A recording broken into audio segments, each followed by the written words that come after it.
Salut Henri. Salut PPC, tu vas bien? Impec. Alors aujourd'hui tu viens nous parler... D'un truc important, c'est les 7 freins qui vous empêchent de réussir. Parce que tu sais, des fois dans la vie, tu fais des trucs et ça marche pas. Alors on essaie de réfléchir à qu'est-ce qui fait qu'on ne va pas jusqu'au bout et qu'on échoue. D'accord, donc c'est les causes de l'échec en fait, c'est ça? Un peu. Donc si vous faites l'inverse, vous êtes forcément obligé de réussir. Donc c'est une vidéo de la loose pour réussir. Voilà, exactement. Premier point, Henri. Alors le premier point, c'est je me souviens même plus, c'est le perfectionnisme. Ah.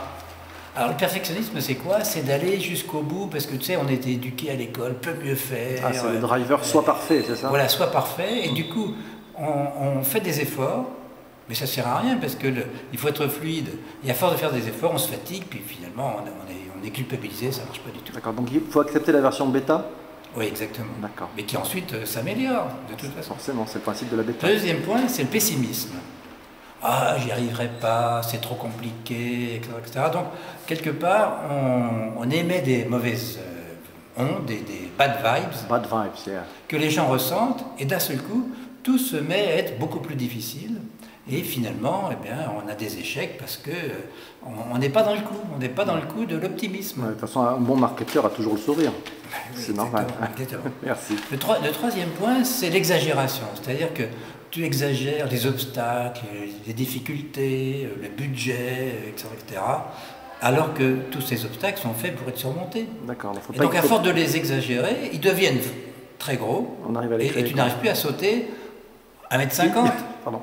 Ensuite, c'est ce qu'on peut appeler la catégorisation. Alors ça, c'est un peu compliqué. 5, ouais. C'est de mettre des étiquettes sur des gens, sur des situations, etc., qui te freinent dans ton élan, parce que tu as un a priori, alors qu'en fait, les choses ne sont pas nommées. C'est-à-dire qu'il n'y a pas une étiquette sur ton front, sur mon front. C'est-à-dire que c'est toi qui mets cette étiquette et tu es prisonnier de ton étiquette. L'étiquette est quelque chose qui t'enferme en fait. Exactement. D'accord. Bah, toi, tu comprends. Non, mais c'est fou. Alors, le cinquième point, mais dont on parle, Ah, bah, je croyais qu'on était c'est refuser les compliments. Ça c'est étonnant. Hein. Tourner le dos, compliment, c'est ça? Oui, parce que d'abord, si tu refuses des compliments, c'est que fatalement, tu n'es pas quelqu'un qui donne des compliments. Et donc, autour de toi, à nouveau, c'est difficile, c'est en force, etc. Et donc, ça t'empêche d'avancer. Ok, bon. Donc ça c'était c'est le 5, maintenant on passe au 6. Le sixième point, c'est peut-être faire preuve de trop d'humilité et négliger ses points forts. En fait, à partir du moment où tu as conscience de tes points forts, tu t'appuies sur tes points forts, eh bien ça marche. Ça marche parce que les gens, les situations, si tu veux, reconnaissent que tu es en puissance, en force, et bien disent oui à tous tes projets. De toute façon, le pouvoir, c'est ce que les gens veulent bien te donner, c'est ça. Donc, oui, mais si te sentent si toi-même tu n'y crois pas, ça ne marchera pas. Ben voilà. Mais donc, pas d'humilité ou de fausse humilité. Bon, si tu es fort, tu es fort. Donc la fausse modestie, c'est une connerie, quoi. Oui. Ok.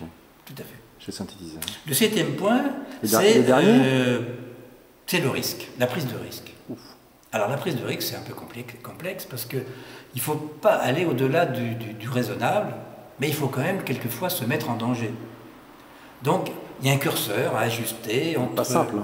Ben non, mais ça s'apprend. Comment? Ben ça s'apprend. Il y a des écoles de risque, il y a des capitales de risque. Il y a l'école du risque. Oui, du cirque. Du rire, je connaissais, mais l'école du risque. Et donc, c'est aussi en faisant des essais, des erreurs, pour savoir si tu as été un peu trop loin dans ta prise de risque ou pas suffisamment. En tout cas, il y a une chose qui est certaine, c'est que l'hésitation te tue. Il ne faut pas hésiter. À partir du moment où on a un projet, on fonce. D'accord. Celui qui hésite est mort. D'accord, donc celui qui réfléchit trop au bord de la route va se faire écraser. Voilà. Et peut-être une conclusion aussi pour tous les millions de lecteurs, de spectateurs de ces vidéos du succès. Oui. Essayez de vous pardonner vos erreurs. C'est-à-dire que si à un moment donné vous faites une bêtise, une connerie, bon, vous n'allez pas culpabiliser pendant toute votre vie. Hein. Qui ne risque rien n'a rien. D'accord, donc il y a deux drivers. Celui qui ne fait rien. Il y a quand même deux drivers à faire sauter. Le premier, c'est le soit parfait. Et le second truc à éviter, c'est se reconnaître. Enfin, c'est pas éviter, c'est à faire, c'est reconnaître le droit à l'erreur. Ben voilà, est-ce que souvent toi tu reconnais ton droit à l'erreur? Je sais pas, je me souviens plus. Est-ce qu'il y a eu des erreurs dans cette vidéo? Plein, combien? Plein? 7 forcément. Oh là là là. Bon, salut. Salut, ciao.